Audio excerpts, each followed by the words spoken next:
Oi, me chamo Paulo Marchetti e venho com mais um conteúdo a respeito dos 70 anos do rock brasileiro.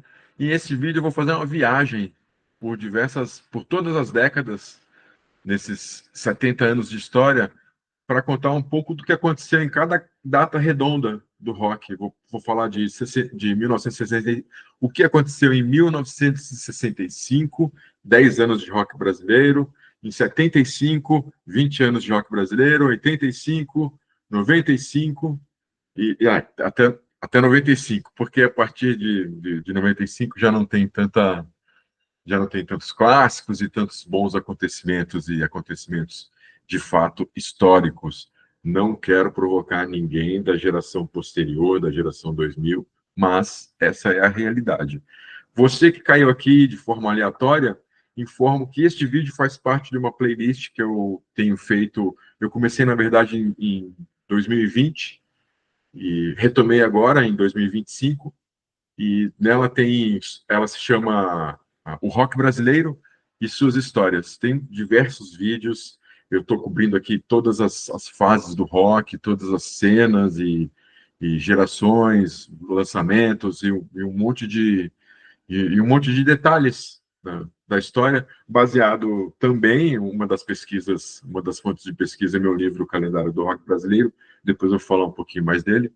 E primeiro eu quero começar essa viagem aqui. Eu não sei quanto tempo vai ser esse vídeo, mas vai ser uma viagem durante todas essas décadas. Vou falar um pouco dos lançamentos, algumas curiosidades, tudo que está no meu livro e coisas que eu achei também fora do livro, que enfim.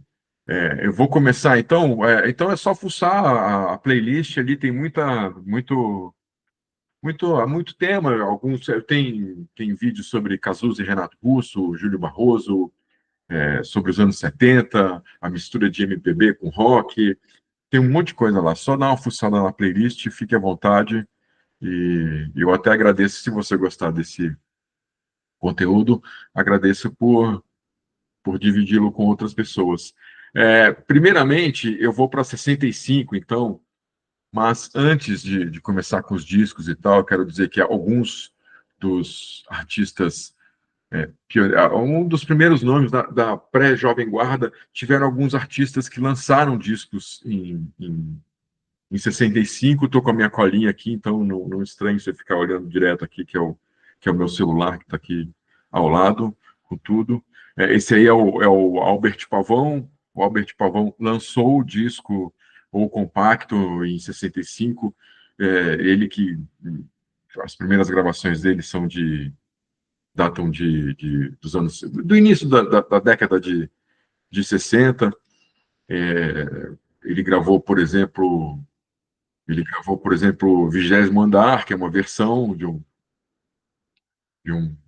de um belo rock gringo. Essa época existia muitas versões, inclusive, era normal fazer versões. O Ronnie Cord também lançou disco compacto em 65. O Ronnie Cord, que ficou famoso pela música Rua Augusta. Tem o Sérgio Murilo, que outro também veterano, já em 65, do rock brasileiro. Ele foi o primeiro, ele gravou Broto Legal, por exemplo, que ficou bastante famosa essa música na gravação da Celi Campelo. E ele também fez.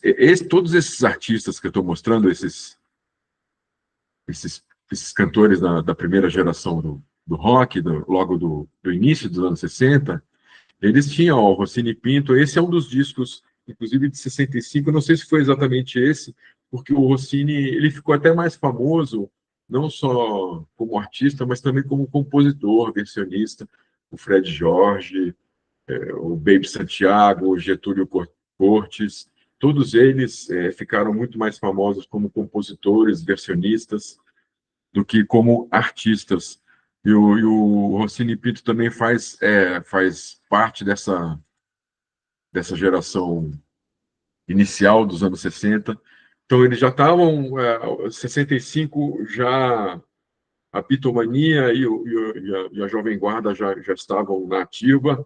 A Jovem Guarda não estava no. Ou estava chegando no seu auge, e esses artistas ainda gravando, outros já tinham desistido é, da carreira ou começaram a fazer outra coisa, enfim. O cenário começou a mudar com esses novos artistas é, da Jovem Guarda. Outra veterana e que lançou esse belíssimo disco, e esses discos que eu separei para mostrar são clássicos. Esse é um clássico, por exemplo, do rock brasileiro de 65, A Rainha da Juventude, com Meire Pavão, que é irmã do Albert Pavão, que eu acabei de mostrar o Albert Pavão. Eles são filhos do Teotônio, do maestro Teotônio Pavão, é muito famoso, ele tocava, ele tinha, como eu falei, a própria orquestra dele, e ele tocava, além dos shows mesmo, tocava em televisão, tudo. Ele era muito famoso e fez dos filhos também, ajudou na fama dos filhos, na carreira dos filhos. E, inclusive, tem uma nota que saiu em 65, dizendo que a Meire Pavão, ela tava, perigava da Meire Pavão ficar mais famosa que o pai, pelo, por tudo que ela estava fazendo na carreira.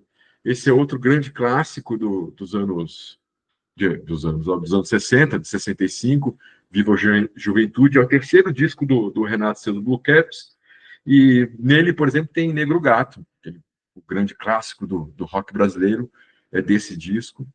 Depois, no fim do ano, eu tenho as datas aqui, esse, por exemplo, foi lançado em março, mas não vem ao caso, isso eu quero dizer de uma forma geral.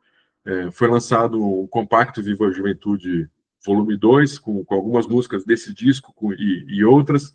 O mercado era bem doido mesmo, tinha gente que lançava disco, 2 meses depois saía compacto, como vou ver aqui, com alguma música que se destacou do disco, saía depois em compacto, era uma coisa meio assim.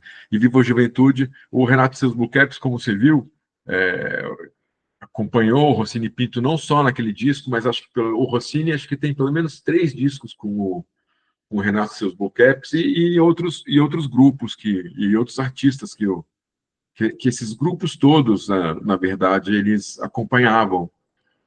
Eles não tinham só a carreira autoral deles, mas eles também gravavam com todas as cantoras e cantores e participavam de programas de televisão. Às vezes era a banda base dos programas de televisão. Então, tinha muita atividade esses grupos nos anos 60, como diferente do que muita gente, perdão, do que muita gente imagina que, como que era? Não tem, tinha trabalho para eles. Sim, esse é um outro clássico, Roberto Carlos, claro, né? Tem, ó, História de um Homem Mau, Noite de Terror, Os Sete Cabeludos, tem parei, olhei, tem um monte de músicas legais também, clássicos. Esse é um outro clássico do rock brasileiro. Junto com ele também foi lançado esse primeiro disco do Erasmo Carlos, A Pescaria. Ele tinha saído, ele cantou e gravou no Renato Seus Blue Caps. Ele também começou a carreira no finalzinho dos anos 50, que nem o Roberto Carlos, todos esses nomes. E ele fez parte do The Snakes, gravou com o The Snakes, aí depois saiu do Snakes, foi para o Renato Seus Blue Caps, entre 62 e 63, gravou um disco e ficou com o grupo, e depois saiu em carreira solo, se eu não me engano, o Renato e seus Blue Caps também acompanha o Erasmo Carlos nesse disco que, ó, tem Terror dos Namorados, Festa de Arromba, Minha Fama de Mal, Tom e Jerry, que é do Getúlio Cortes, como eu falei. O Getúlio Cortes compôs músicas que o Roberto, o Erasmo, todos os primeiros grandes nomes, os nomes que estavam na primeira prateleira assim, da Jovem Guarda dessa cena, todos eles gravaram Baby Santiago, todos eles gravaram esses nomes que eu citei no começo do vídeo. E estou confirmando aqui, é o Renato Seus Blue Caps que acompanha o Erasmo nesse disco, mais um clássico de 65, um grande clássico do rock brasileiro. Aí, depois dele, Os Incríveis, não separei aqui a capa dos Incríveis, mas Os Incríveis lançou um disco compacto com a música O Milionário, que foi também nossa, um tremendo sucesso do grupo, do conjunto, Os Incríveis. Tocou muito no rádio e chamou muita atenção e vendeu bastante, chegou ao top 10 de vendas, ao top 10 de execução. E são também, principalmente os compactos, eles são muito, como eu posso falar, eles são raros de achar hoje. E eu já botei aqui, eu já comecei com os anos 70, mas tem algumas curiosidades aqui para falar também. Para quem gosta de caçar vinil, pesquisador, comprar e investir nesse formato, é, os compactos e discos da Jovem Guarda, evidentemente estou falando das edições que foram lançadas na época do lançamento, não necessariamente só a primeira edição, tem discos que têm duas, três edições dentro do raio de 1, 2 anos, quando lançou em 65, 66 ainda trabalhava o disco. Enfim, para quem gosta desse tipo de pesquisa, vale a pena, porque é um bom investimento e esses discos e compactos são bastante raros no mercado. Então, se você vir aí alguma coisa no Mercado Livre ou nesses sites especializados, não pense duas vezes em querer comprá-lo.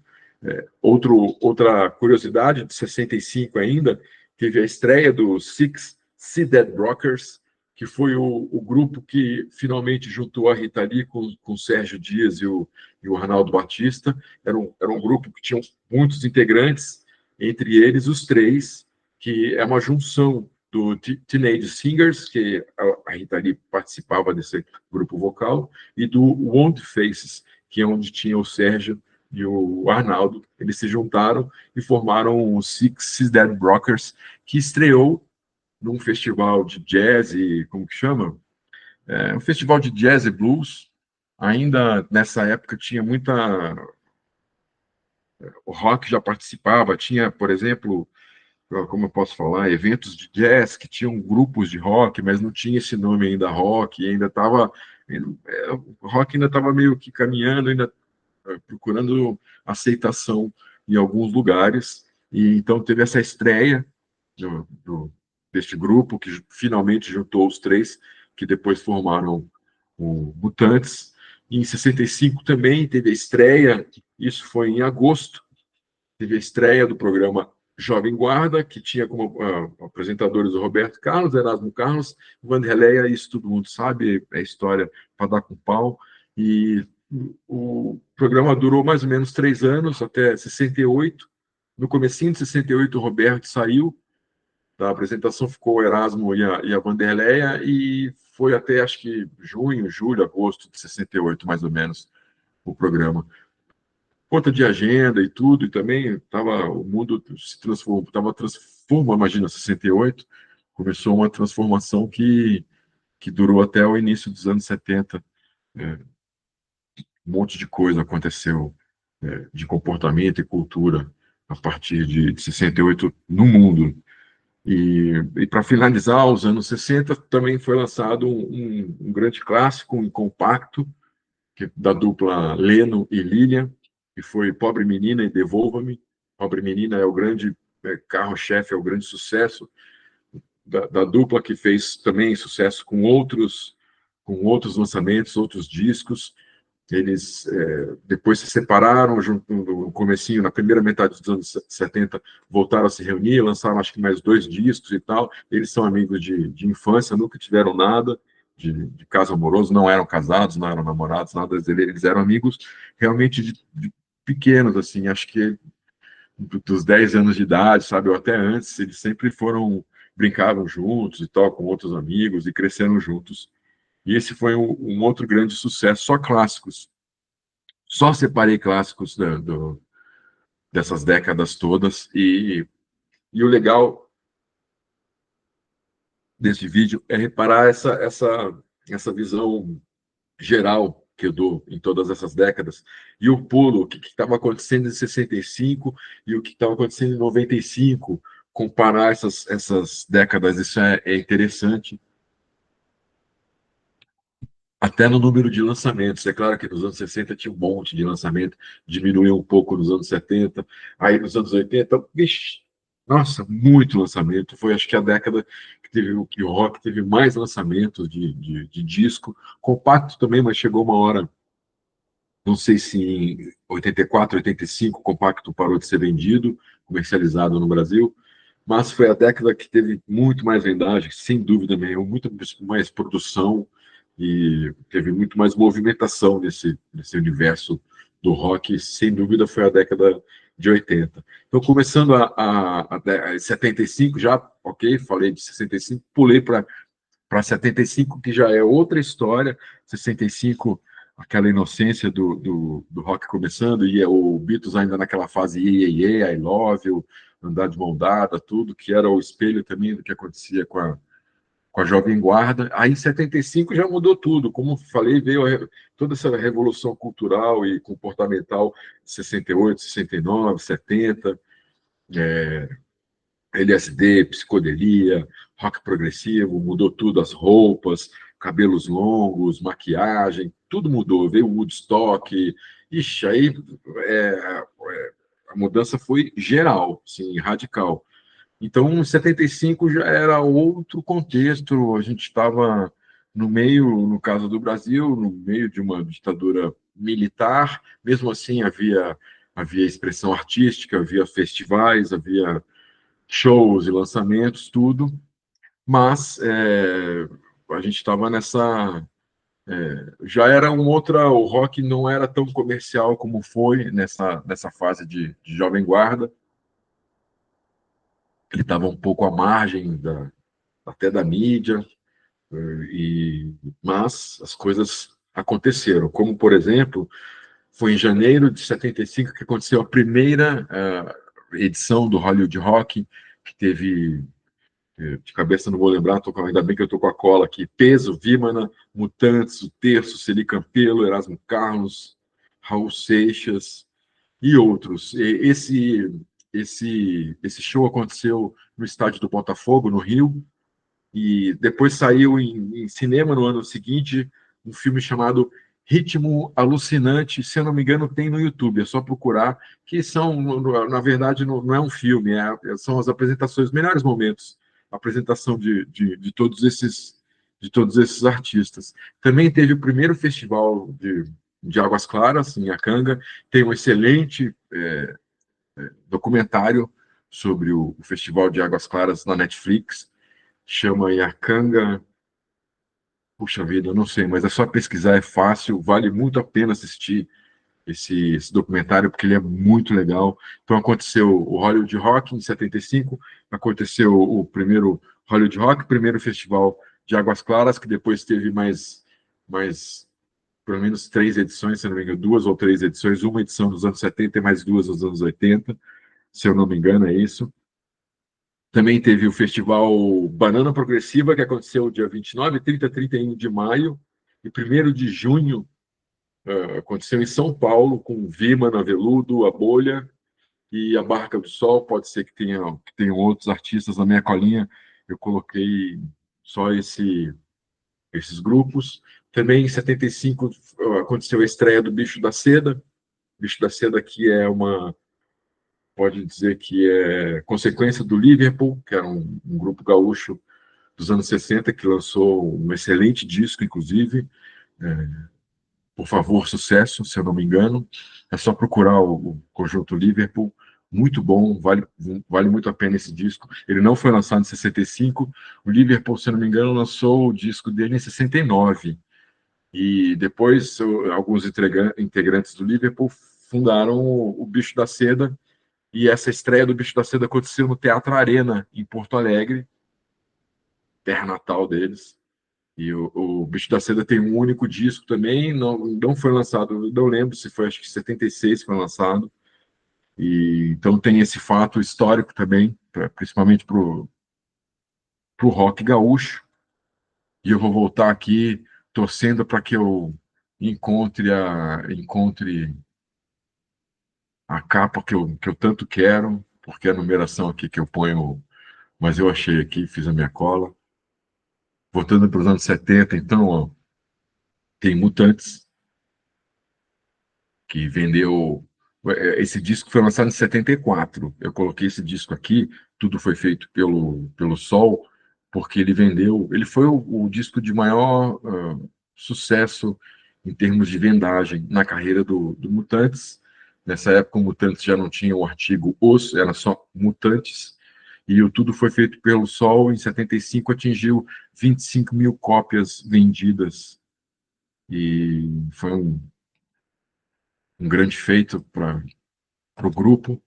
E do, uma coisa curiosa do Mutantes, que eu vou falar também aqui desses artistas nessa fase, 74, 75, 76, nesse miolo dos anos 70, os shows que faziam mais sucesso, que tinham mais público e que eram mais procurados, eram Mutantes, Rita Lee, Tutti Frutti e o Terço.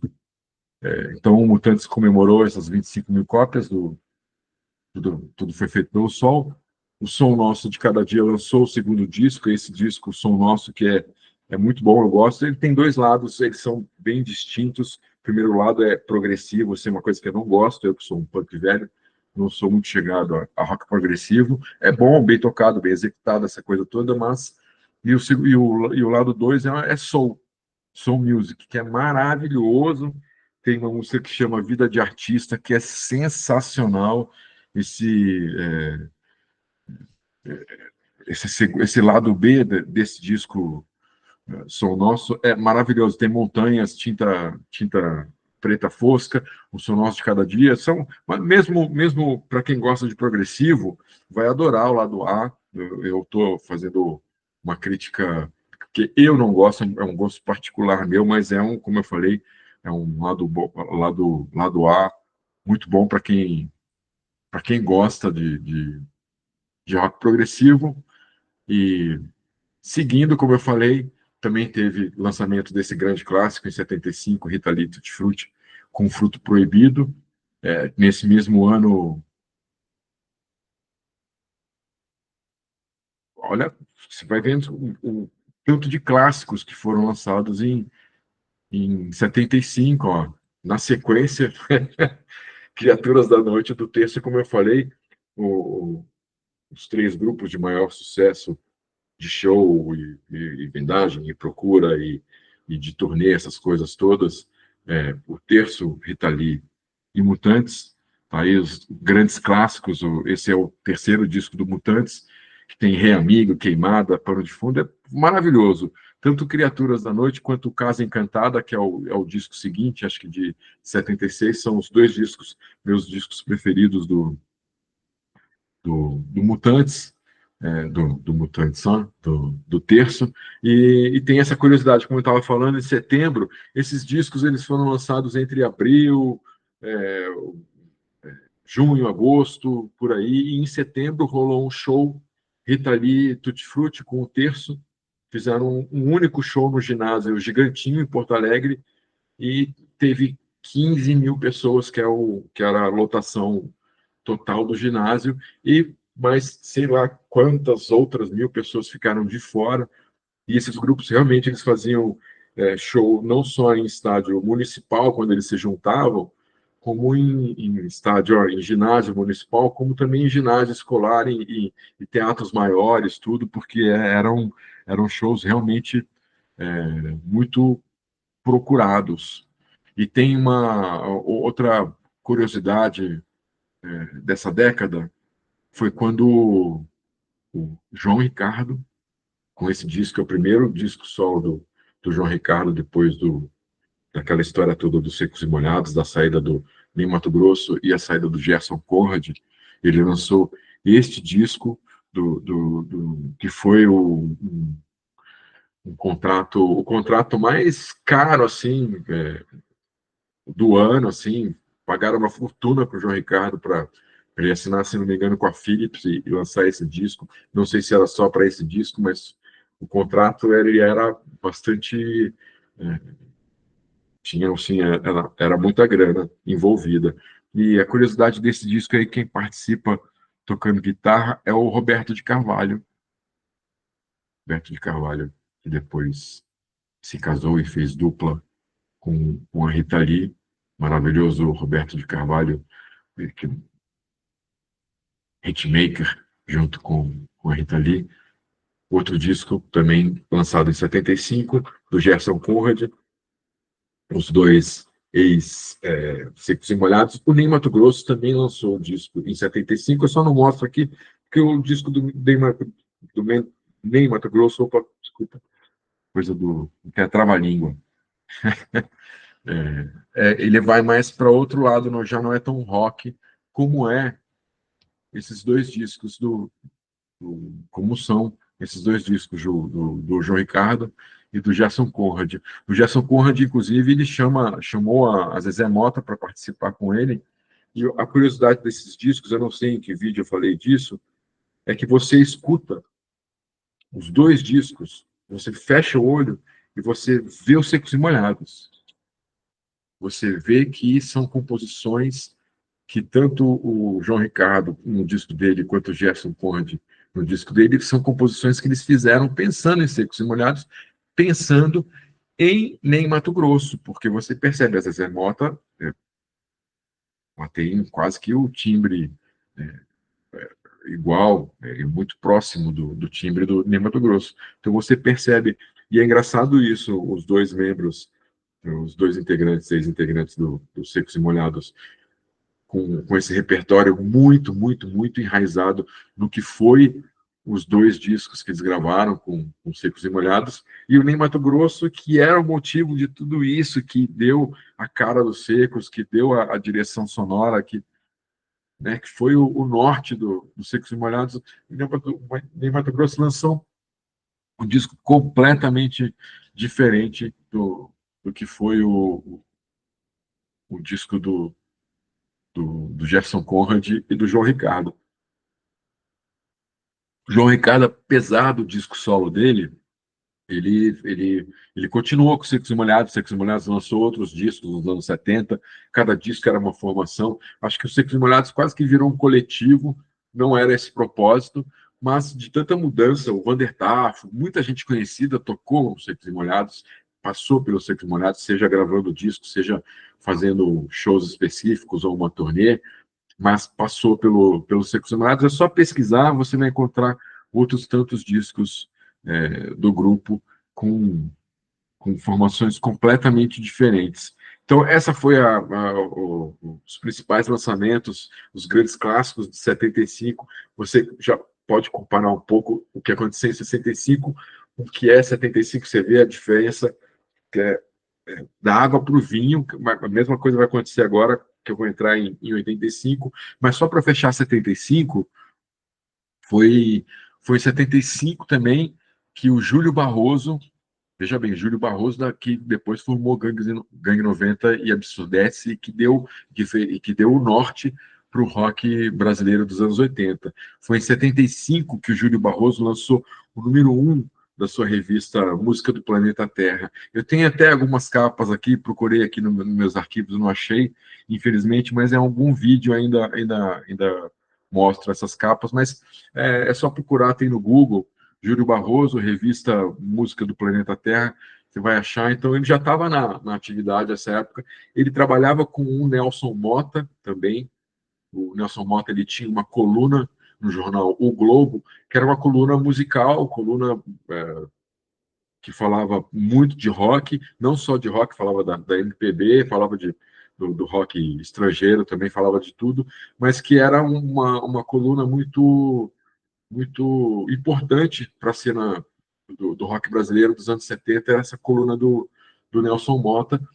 E o Júlio, ele trabalhava junto com o Nelson, ajudava com as informações, enfim, com as notícias que saíam, tudo. E quando o Nelson Mota viajava de férias, era o Júlio Barroso que tomava conta dessa parte dessa coluna durante as férias do Nelson Mota.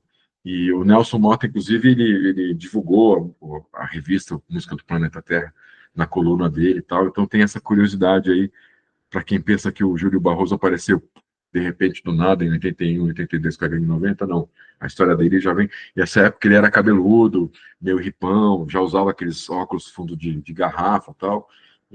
mas tem a história do Júlio Barroso é muito, muito rica, e para você ver, já em 75 ele ali. Então, começando a década 85, né? Foi já outro pulo de 10 anos, 65, 75, agora 85, começa o ano com PA. Em 84, o RPM, se eu não me engano, gravou o disco, o primeiro disco, só foi lançado em 65, e aí nesse meio tempo de lançar, preparar o lançamento, tudo, PA entrou no grupo, formou um quarteto, tanto que a capa do RPM, desse primeiro disco do RPM, eu vou mostrar aqui, só tem o Paulo Ricardo, o Deluque e o Schiavon, porque ainda não tinha o PA entrou depois. Foi em janeiro de 85 também que aconteceu o primeiro Rock in Rio, que foi um fenômeno e um divisor de águas para o rock brasileiro e para o mercado de shows no Brasil também, e muito. E nesse mesmo dia, 11 de janeiro, que foi a primeira noite do Rock in Rio, 11 de janeiro de 85, também foi a estreia do Engenheiros do Havaí, que fechou em Porto Alegre no dia 11, com com a formação que fez o primeiro disco, e ali eles estavam com o repertório ainda começando, uma ou outra música, ainda nenhuma música conhecida, e tinha cover do Roberto Carlos, era uma mistureba, foi uma mistureba o repertório desse show do, do Engenheiros. Eu estou aqui caçando a primeira capa, que eu vou começar falando dos anos 80. Vou começar com o mercado independente e com o punk rock. Só clássico. Em todas as décadas que eu estou mostrando aqui, só estou mostrando os clássicos. É claro que tem muito mais coisa que aconteceu em 65, muito mais coisa que aconteceu em 75. Eu estou fazendo assim um resumão, sacou? Então eu peguei assim os principais, né, discos, como o Fruto Proibido da Rita Lee, Criaturas da Noite, tudo. É, Peguei os principais, mas tem muita, muita, muita coisa que aconteceu, outras coisas e outras curiosidades que aconteceram nesses anos. Então, foi em 85 que o Cólera, depois de participar do Sub, do Grito Suburbano, de fazer história, o Edson também trabalhava, ele formou o Olho Seco junto com o Fábio, e trabalhou arduamente para fazer, para ajudar nesse universo do punk rock, no mercado do punk rock, com gravadora, com tudo. Ele era muito proativo nesse sentido. E em 85, o Cólera lançou esse clássico maravilhoso, Tente Mudar o Amanhã, que é um disco que eu escuto até hoje, assim, tranquilamente, é um dos meus preferidos. Cólera é um dos grupos de punk rock de São Paulo, talvez seja, junto com o Lixo Mania, o meu preferido. Um outro clássico do punk rock, também de São Paulo, do ABC, Garotos Podres, mais podre do que nunca. Esse disco é maravilhoso. O disco do Cólera, ó, tem São Paulo, Palpebrite, Agir e Violar Suas Leis, só clássicos que o Cólera até hoje toca nos shows, que são músicas que não dá para ficar de fora de um repertório. Praticamente o disco inteiro, Tente Mudar Amanhã, é um clássico para quem está dentro do movimento punk. Tem um carinho especial por esse disco, assim como tem um carinho especial por esse disco do Garotos Podres, que é divertidíssimo. Tem Johnny Insatisfação, Vou Fazer Cocô, Eu Não Sei O Que Eu Quero, Papai Noel, Velho Batuta. Só clássico também, igual o do Cólera. E esse do Garotos Podres é maravilhoso. Aí você vê já a diferença, inclusive, é proposital eu ter feito isso. Pega 65, os lançamentos Rossini e Pinto, que eu mostrei lá, Amene Pavão, Roberto Carlos, Erasmo Carlos, tudo. Aí você passa pelo João Ricardo, O Bicho da Seda, o Criaturas da Noite. De repente, em 85, eu estou mostrando discos de punk rock que nessas épocas, em 75, nem no Brasil ainda não tinha. Já tinha punk rock, já estava começando em Nova York, naquela cena CBGB, Mas no Brasil não tinha nada de punk rock ainda. E aí, de repente, em 85 teve outros lançamentos de, de bons, de bons discos punks, mas eu separei esses dois porque eles são bastante significativos. Outro primeiro disco que foi lançado em 85, 85 tem vários primeiros discos, primeiros lançamentos. Esse que do Fellini, um grupo muito ah, um grupo clássico, né? Que tem todos os discos do Fellini também são clássicos, principalmente esse que os nomes também são peculiares. Né? O primeiro disco chama O Adeus de Fellini. Eles gostavam de brincar com esse tipo de coisa. Tem Funciona Senza Vapore, Rock Europeu, Bolero. Esse disco é muito bom, é um clássico mesmo. Thomas Papon, o Cadão Volpato, o Jair Marcos, o Ricardo Salvani, vendido até hoje na Baratos Afins. Tudo isso é que eu tenho mostrado também dos anos de 65, você acha em plataformas digitais hoje, já de música digital, e também se você não achar se você não achar nessas plataformas, você acha fácil no YouTube, ou o disco completo, ou as faixas separadas, é só procurar. Outro grande clássico do independente dos anos 80, eu comecei essa série de discos de 85 com o pessoal de São Paulo. Isso aqui não tem nem muito o que falar, né? Ao vivo no Mosh, do Smack, clássico fabuloso, que junta é um super grupo, que lançou um segundo disco depois, mas não tem a força deste primeiro disco, que foi gravado, como diz o Mosh, para quem não sabe, é um estúdio em São Paulo. O grupo ensaiou, aí marcou um horário no Mosh, chamou os amigos que sentaram no estúdio, pouca gente e tal, e eles gravaram, acho que foi num domingo de manhã, domingo mais no final da manhã, então tava todo mundo, os caras da banda estavam de ressaca, o público estava de ressaca e tal, e, e é um disco maravilhoso esse do Smack, também disputado a tapa, para quem gosta dessa cena de São Paulo, que é muito rica.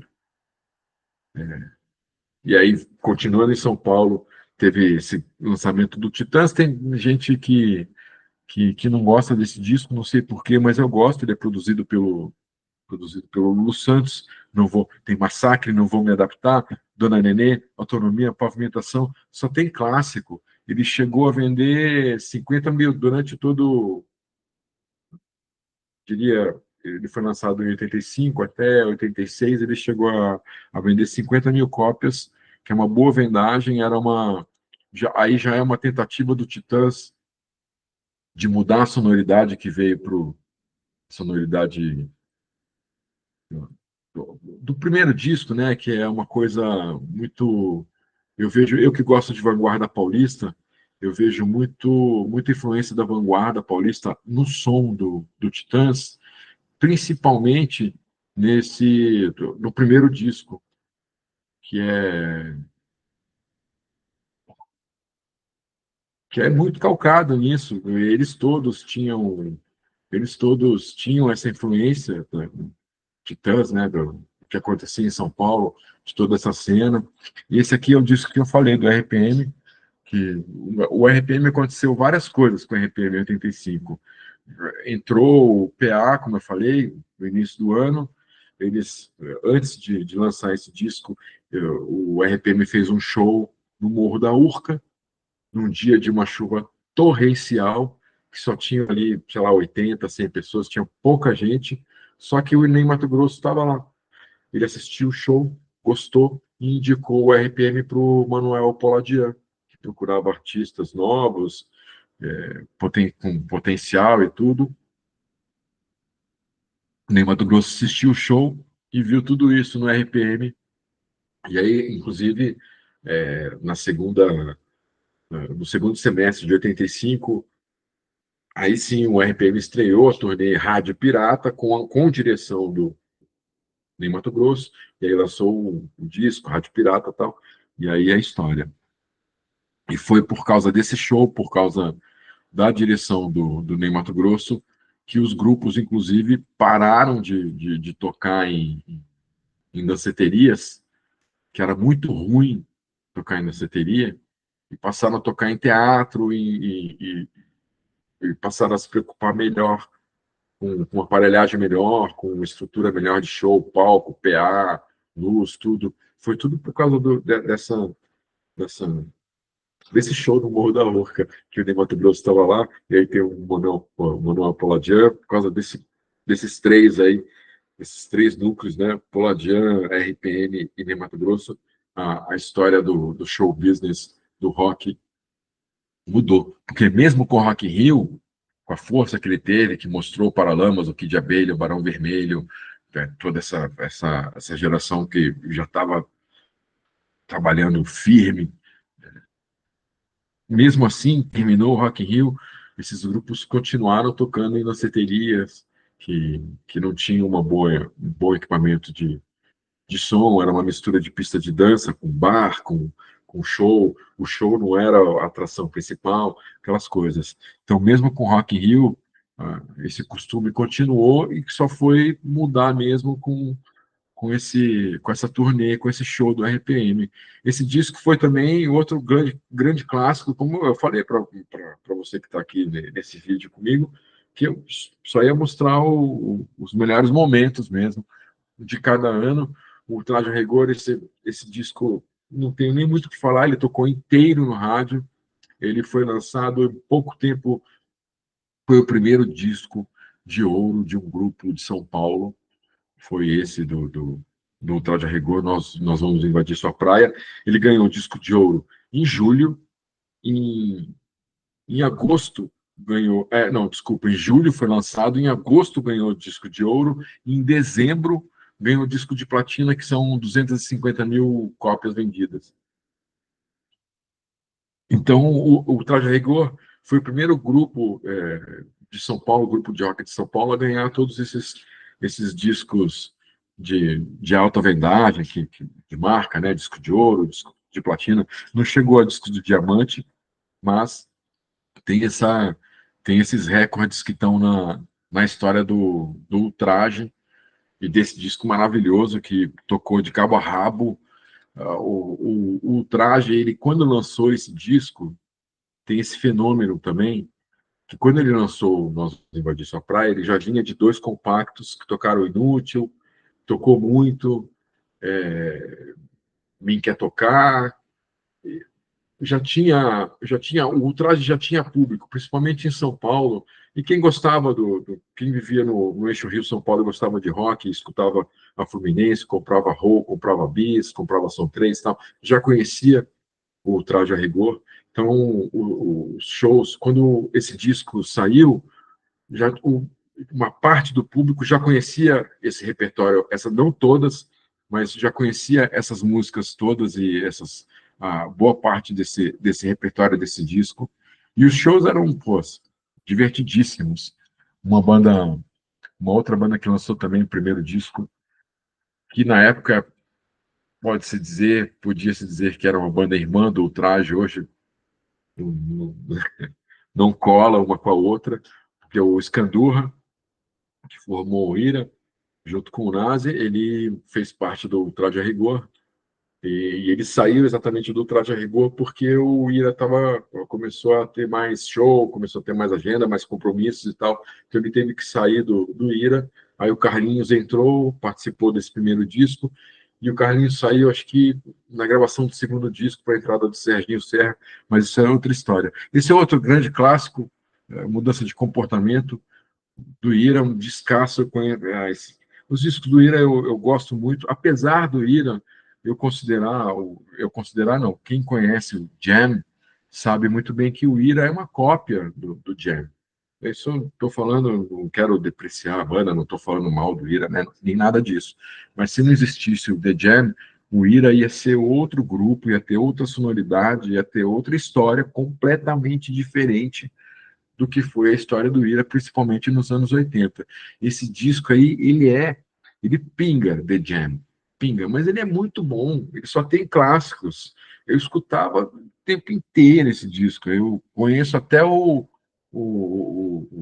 espaço entre as faixas do disco Tempo de Núcleo Base, Longe de Tudo, Ninguém Precisa da Guerra, Ninguém Entende o Mod, Tolices, pô, só como os ponteiros de um relógio, que eu acho maravilhosa essa música, esse disco é maravilhoso. Como eu falei, quem gosta de Ira e não conhece The Jam, convido a escutar o Jam, principalmente os primeiros discos do Jam. Vai ver os timbres de guitarra, a forma de cantar e tudo, a construção melódica da música, do hit, dos refrões, tudo tá tudo ali, mas não tira o mérito desse grande disco, desse grande clássico que o Ira, os discos do Ira são muito bons, né?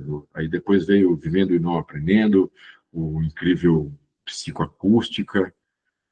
Agora eu já perdi aqui a numeração que eu estava, que não é essa. O que eu vou mostrar agora é um disco curioso de 85, também é um disco para quem é caçador de vinil. Esse é um disco que, se eu não me engano, ele é um pouco difícil de ser achado. Não sei hoje, mas é o primeiro disco solo da Meist. Ela saiu da Gangue 90 Absurdettes, acho que em 83, não lembro, tem a data aqui. Ela saiu, saíram juntas, né? A Meist, a Denise Barroso e a Nossa, deu branco. As três saíram de uma vez, mas elas anunciaram, tudo saiu na imprensa e tal. Esse disco ele é curioso, ele foi gravado na EMI, chama Remota Batucada, foi uma aposta da EMI, que não deu certo. O disco é muito ruim, infelizmente, muito mal gravado. Tem composições que até tem uma certa força, você vê, mas não é o disco inteiro. As composições também não são assim incríveis, tem, como eu falei agora, uma ou outra, mas assim, ele é muito legal. Eu vou até ler aqui a cola inteira. Foi lançado o primeiro álbum solo de Meist, da Gangue 90. O álbum se chama Remota Matucada. O show de lançamento aconteceu no auditório do MASP, em São Paulo. Principal destaque é a música Índio, Eu Queria Ser. Não, não, não, essa eu estou confundindo. Ó. Essa que eu cantei agora é da Gangue 90, do terceiro disco da Gangue. Apesar do grande investimento no álbum, ele não fez sucesso. Entre as participações, olha que interessante, tem Renato Russo e Marcelo Bonfá, do Legião, tem Miguel Barella e Kodiak Bacchini, do Agentes, Fernando Deluque, Esquiavon, do RPM, e tantos outros. Tem um monte de gente que participa disso, tem um monte, assim, uma lista de participações. Se você procurar na internet, você vai achar a ficha técnica desse disco. Só que ele não fez assim sucesso algum, mal tocou no rádio, não sei nem se vendeu, não teve uma boa divulgação, não aconteceu nada. Não aconteceu nada. Eu lembro de ver as propagandas na revista Bis, assim, no Gol, mas não aconteceu nada, não fez história nenhuma. Eu mostrei esse disco da Meist muito mais pela curiosidade do disco, pelas participações, e é um disco que vale a pena, para quem gosta, vale a pena ter, porque por causa disso, de toda essas participações, do disco ter sido uma aposta da EMI que não deu em nada, essa curiosidade toda de ser a Maíste, que fez história na Gangue 90, queira ou não, ela era uma presença muito forte, foi namorada do Júlio, tudo. Hoje ela, se eu não me engano, mora na Holanda, quer dizer, há décadas, né? Gravo esse disco, esse vídeo no dia 12 de agosto de 2025, ela mora na Holanda há muito tempo. Tá aí um outro primeiro disco, é o primeiro disco solo do Cazuza. Ele anunciou a saída dele em julho de 85. O Barão foi uma das grandes. Fez um grande show, uma das grandes participações no Rock in Rio em janeiro. E aí, show pra caramba no primeiro semestre. Em julho, terminada uma fase ali dessa turnê. O finalzinho de julho, o Cazuza anunciou sua saída do Barão, e o repertório que o grupo estava trabalhando para lançar o disco é basicamente esse repertório do Exagerado. E o Barão, para gravar um disco novo, ele teve que começar do zero, ir atrás de música, compor, pegar músicas de amigos, composições de outros amigos e tudo.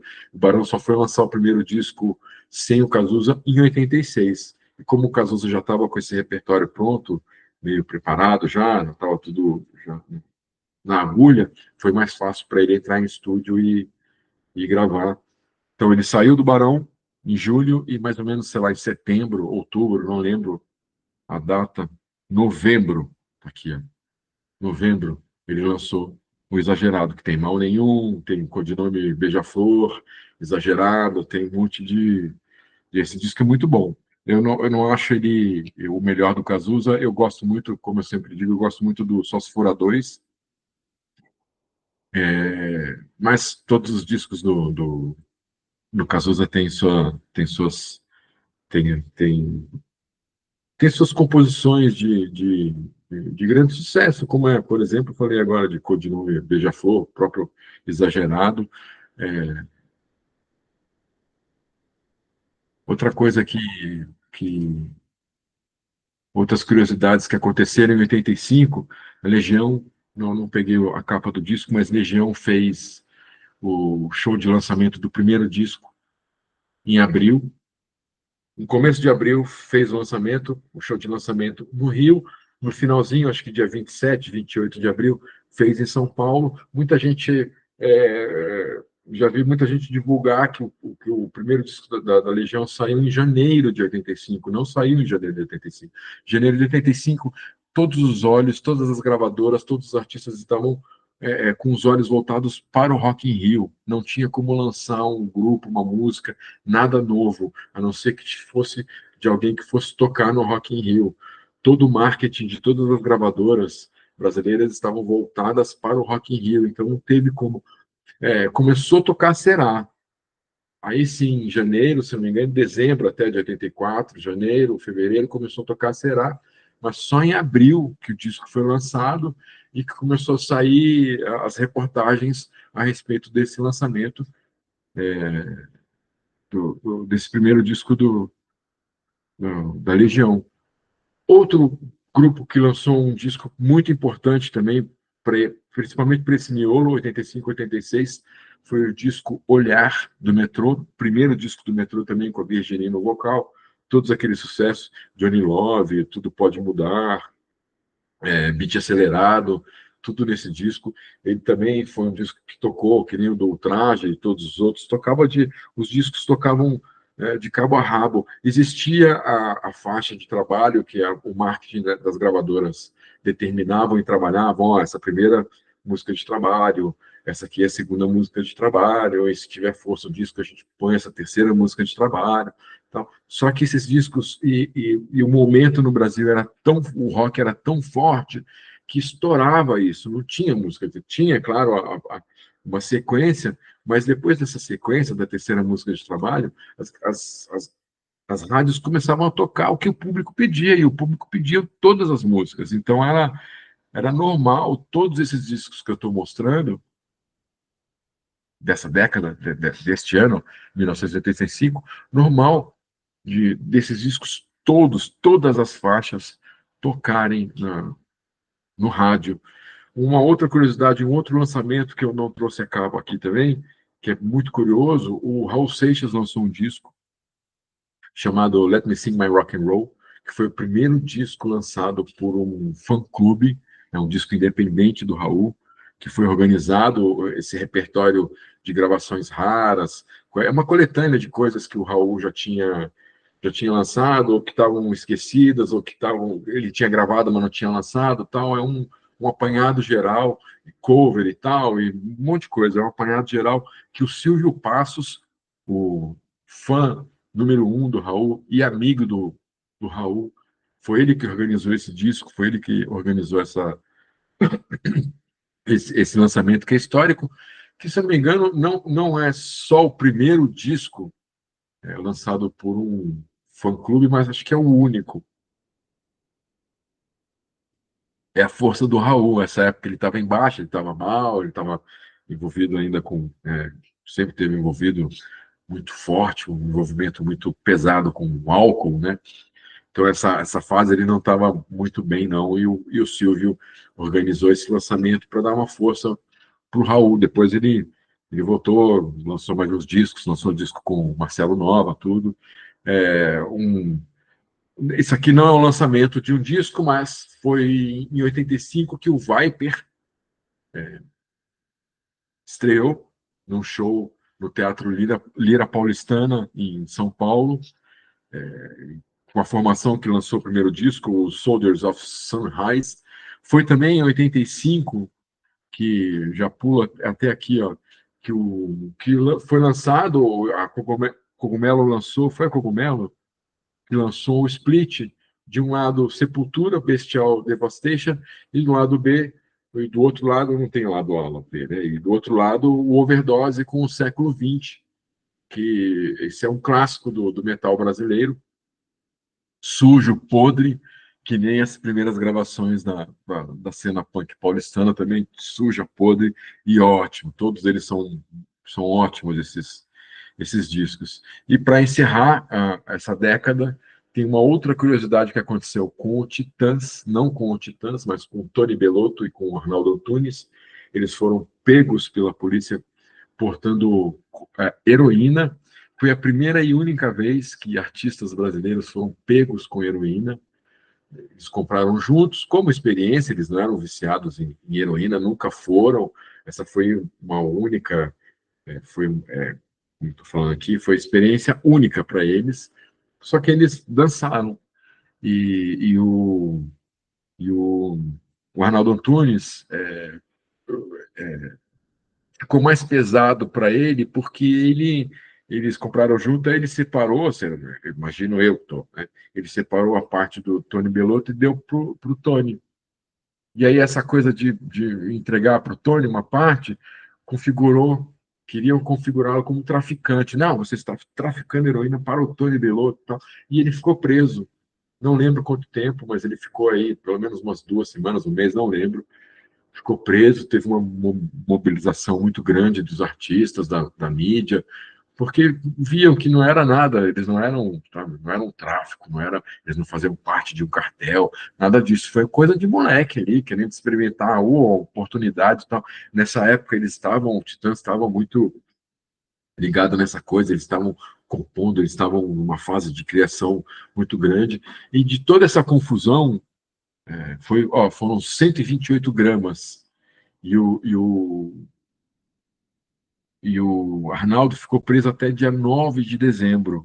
Isso aconteceu em novembro, então ele ficou mais ou menos um mês preso, e dessa confusão toda saiu a música Polícia, que foi gravada no Cabeça Dinossauro, que o Titãs lançou no, em 86, no ano seguinte.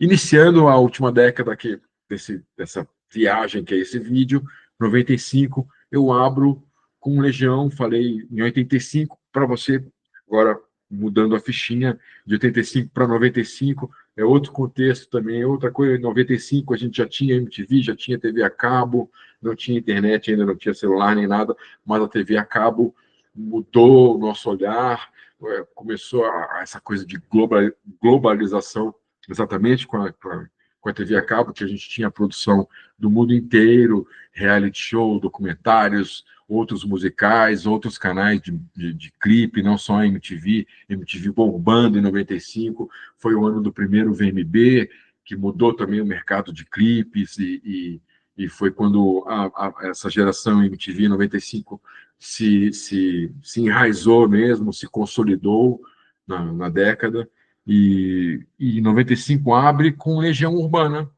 fazendo o seu último show que aconteceu em Santos, no Reggae Night. Estava tentando lembrar a famosa casa dos shows de Santos, da década de 80, Reggae Night. Foi um show. Não estava um clima muito bom interno, não sei para quem estava assistindo, mas o Renato não estava bem, o Dado, o Bonfá, ninguém estava legal, o Negrete, a equipe toda havia um desgaste, da turnê que já estava se estendendo. O Renato, nessa época, já estava bastante doente, estava ruim, já estava sem ânimo para show. Ele, na verdade, já não tinha ânimo para show desde o começo da década de 90.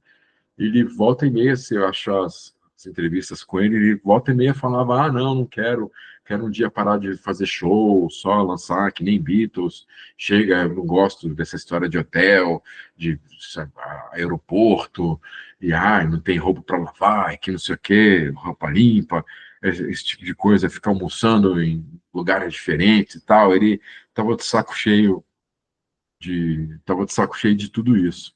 E agora vou eu aqui tentar acertar a numeração que eu fiz aqui para as capas, mas aí vem toda a geração, como eu falei, essa nova geração da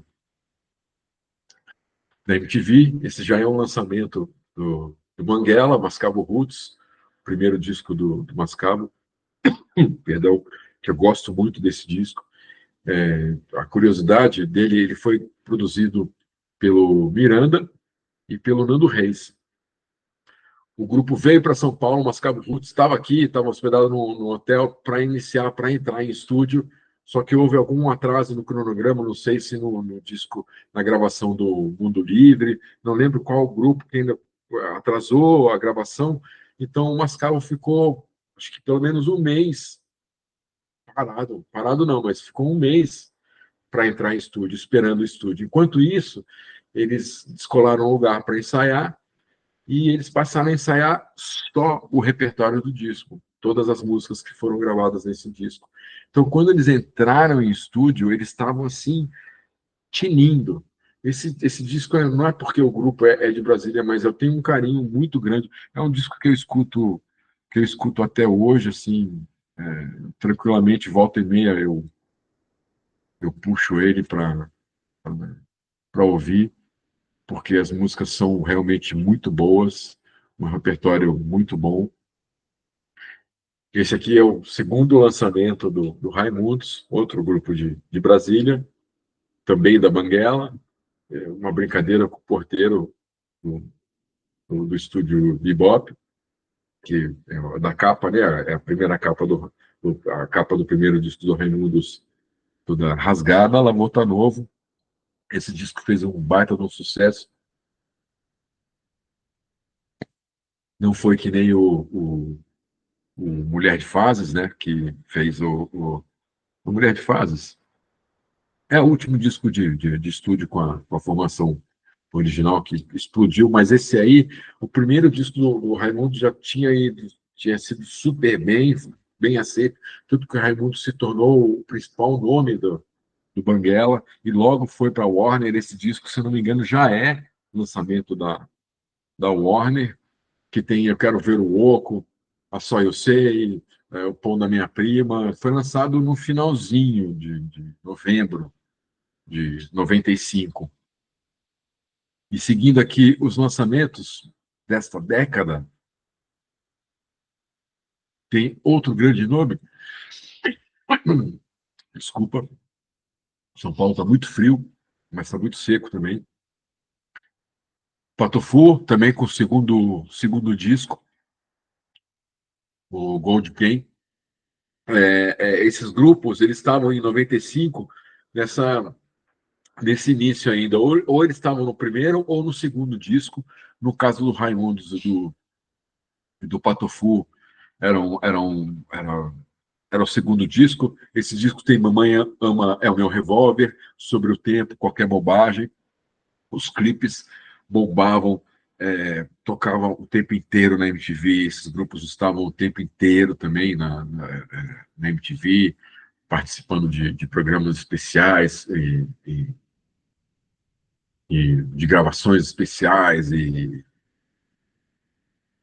tudo que a MTV fazia, claro que era tudo, virou tudo uma família. Tá aí outro grande clássico de 95, primeiro disco Usuário, primeiro disco do Planet Hemp, que é excelente, é bem o retrato do que era o grupo na época, ao vivo, tudo. É um disco muito bom, que chamou a atenção, não só pelo nome, mas é o primeiro disco, o primeiro Legalize Já, Mantenha Respeito, Desde as Seis, Fazendo a Cabeça. Se eu não me engano, o primeiro clipe desse disco é o Legalize Já, e no final do clipe tem a menininha regando um pé de cannabis. Então esse clipe ele foi proibido. Ele foi proibido. Primeiro quiseram proibir a execução do clipe em qualquer horário na MTV, e depois permitiram a execução só depois das 11. Então quem quisesse assistir o clipe do Planet Hemp tinha que esperar 11 horas da noite. Se eu não me engano, nessa época a MTV fazia isso, chegava 11 horas da noite, pá, botava o Legalize Já, exatamente para porque tinha muita gente esperando. Esse disco é uma curiosidade de 95, porque é um disco, assim, é um estranho no ninho dessa geração toda. Esse disco do Lennon, que chama Vida e Obra de Johnny McCartney, ele foi gravado em 1971. Só que ele foi engavetado, porque não lembro, das 12 faixas gravadas, 5 foram censuradas. E aí a gravadora olhou e falou, então, se tem 5 faixas que vão ser censuradas, não tem por que lançar um disco de 7, 6 faixas, então vamos arquivá-lo. E ficou arquivado até 95, quando alguém achou a master do disco, falou, vamos lançar. Aí lançou em vinil e lançou em CD.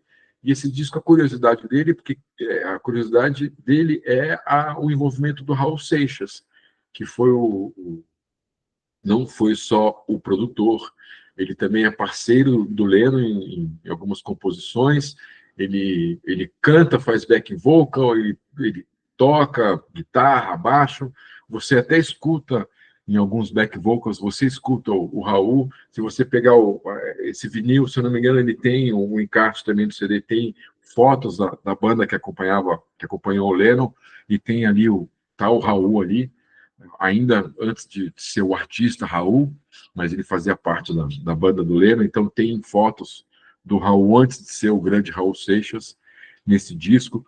E esse disco tem assim, não há lei em Grilo City, peguei uma Polo, senhor imposto de renda.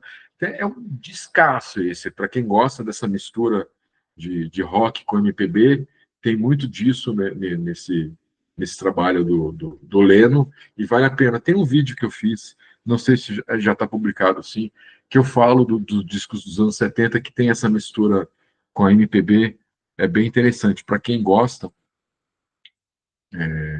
dessa mistura, é bem interessante. Já estou aqui na reta final e eu quero mostrar agora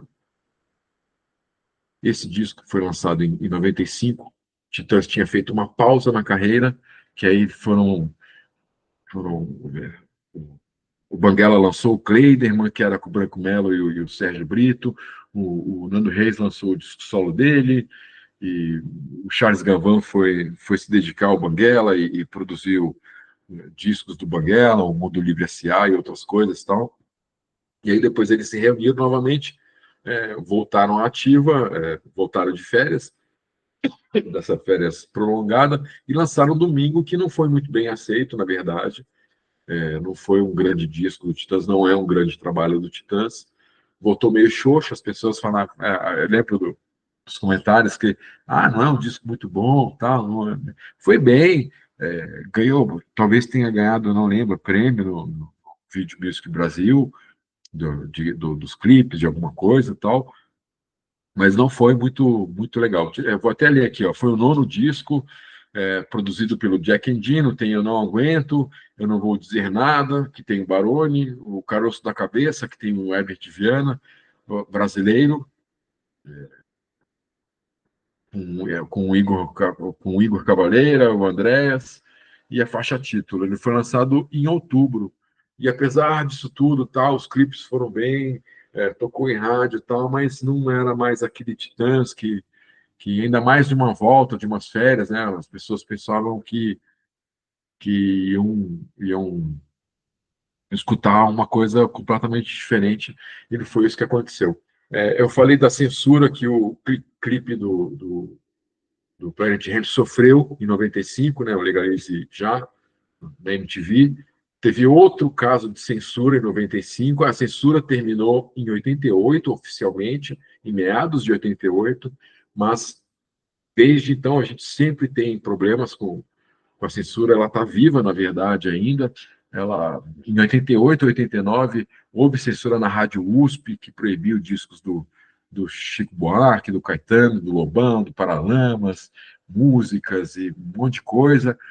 E volta e meia tinha problemas pontuais, e em 95 teve esses dois casos, do Planet Ramp com o clipe, e o Paralamas foi proibido tocar a música 300 Picaretas, que foi gravado no álbum Vamos Bater Lata, porque fala do 300 Picaretas, eram os deputados e tudo, então teve uma ação. A proibição partiu do então deputado e procurador-geral da Câmara, José Bonifácio de Andrada. Este fato ajudou ainda mais nas vendas do álbum, principalmente em Brasília. O processo foi arquivado em 24 de outubro de 95. Essa proibição aconteceu em junho. E então rolou uma censura de junho até outubro, o que foi muito chato. Teve dois lançamentos, teve uma fase de. Teve alguns discos solo lançados também em 95, Equilíbrio Distante, do Renato Russo, que é um disco que ele cantou em, em italiano. Pô, arrebentou, fez muito sucesso, vendeu pra caramba, saiu da bolha de Legião. Pessoas mais velhas que gostavam de música italiana também compraram esse disco. Foi uma das maiores vendas da EMI no ano. E o Renato, ele tinha essa coisa com. Ele lançou dois discos solo quando estava vivo. Esse, né, o Incrível Distante, e o em inglês, que eu esqueci o nome. E ele fez questão de cantar em inglês e italiano exatamente para não confundir o público. Ele tinha essa preocupação. Ele falava assim: não, eu não quero que as pessoas pensem que é Legião Urbana. Minha voz é muito muito típica, né? Você vai escutar Renato Russo, você vai pensar que é Legião Urbana. Então ele teve essa sacada de não cantar em português. Também em Brasília, a gente começou com Mascavo Roots, com Raimundos. Falei de Paralamas, apesar de Paralamas ter se formado no Rio. O Ebert e o Bi têm história em Brasília.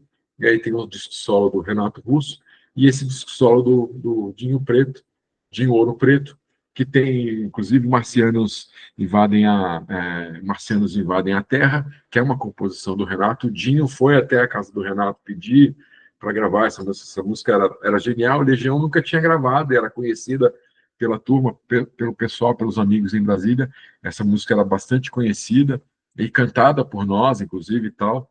E aí, quando ele foi lançar o disco solo dele, ele falou: pô, vou gravar esse som. E muito legal ele ter gravado, inclusive, o Dinho.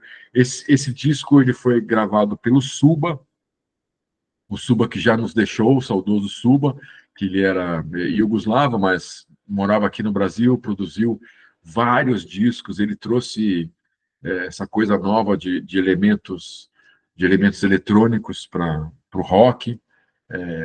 Ele fez essa aqui, uma outra produção do Suba, Janela dos Sonhos, da Tassiana Barras, que era vocalista da Gangue 90, e é ela quem fecha essa lista. Esses dois discos solos que eu mostrei, do Dinho e da Tassiana, foram gravados ali na casa no estúdio do Suba mesmo, tal. Pouco depois, eu não lembro, isso está aqui no livro, a data. O Suba, infelizmente, teve um incêndio no apartamento do Suba, e ele se intoxicou com a fumaça e veio a falecer. Foi uma triste notícia, foi um baque para o meio musical, a perda do Suba, que ele foi um cara. Ele era muito estudioso, e ele fazia as produções dele tinham muitos detalhes, eram muito feitas com amor, assim, sabe? Vale a pena escutar esse disco do Dinho por causa disso. O da Tassiana também vale muito a pena. E essa foi a geral, foi uma viagem no tempo, 65, 75, 85 e 95. E é legal perceber a mudança no mundo, no Brasil, de comportamento e de cena musical de cada um desses anos, de cada uma dessas décadas. Essa é uma brincadeira que eu costumo fazer nos Sete Doses de Cachaça. Um texto, lá tem textos de o que aconteceu em 64, em 84, 74 e tal, e eu resolvi trazer essa ideia para vídeo, para dar uma geral nesses anos todos em que o rock brasileiro completou uma data cheia, como é o caso de 2025, que o rock brasileiro completa 70 anos. Deixo para o final, então, se você quiser adquirir o calendário do rock brasileiro, tem pouquíssimas cópias. Falo isso em diversos vídeos, porque eu não sei, como eu publico de forma aleatória os vídeos, eu não sei quantos exemplares eu vou ter, porque fiz uma tiragem pequena minha, eu fiz tudo sozinho, por isso que eu vendo por e-mail, completamente independente, tudo. E aí, então, aqui, se você quiser, junto com o calendário, adquirir também a segunda edição do Diário da Turma, é só pedir no mesmo e-mail que está na descrição do vídeo, para fazer o pedido. Esse livro aqui está a mais de R$ 100, 150, se não me engano, na internet, se você for achar, 120, tudo. Comigo você compra por 50, bem mais barato. E os detalhes todos eu dou através do e-mail. Esse aqui é a primeira edição do Diário da Turma, é diferente dessa. Apesar dessa ser menor, ela tem mais texto, porque tem mais depoimento no capítulo do aborto elétrico, do Dinho, do Feia, do Flávio, tem mais depoimentos. Tem a primeira entrevista do Renato Russo, que ele deu para um jornal, ainda em Brasília, aqui. E aqui tem muita, ao contrário desse aqui, que tem mais textos e poucas fotos, esse aqui tem muita foto. Basicamente, o textão, tudo que tem no. E tem, inclusive, a árvore genealógica. Mas isso aqui está fora de catálogo, ó, a formação de todas as bandas de Brasília, quem saiu de que banda formou, o cara saiu do Aborto Elétrico, formou Legião, formou Capital, está tudo aqui. Mas isso aqui também você encontra por um preço muito alto e só em sebos, porque ele está fora de catálogo. Se você quiser um pacote com esses dois, é só me mandar um e-mail. Se quiser só esse, também, ou se quiser só esse, também. Esse aqui é o único no Brasil, não existe um outro calendário musical brasileiro, e não sei quando eu vou fazer uma próxima tiragem também, porque é um custo alto, e, e é isso. Agradeço a companhia até agora, nesse vídeo que foi uma viagem mesmo. Espero que você tenha gostado. E tem outros vídeos, como eu falei, nessa playlist, o rock brasileiro e suas histórias. Tem muito vídeo aí que conta muitas histórias. Agradeço a companhia. Espero te ver num próximo vídeo. Um beijo, um abraço e até.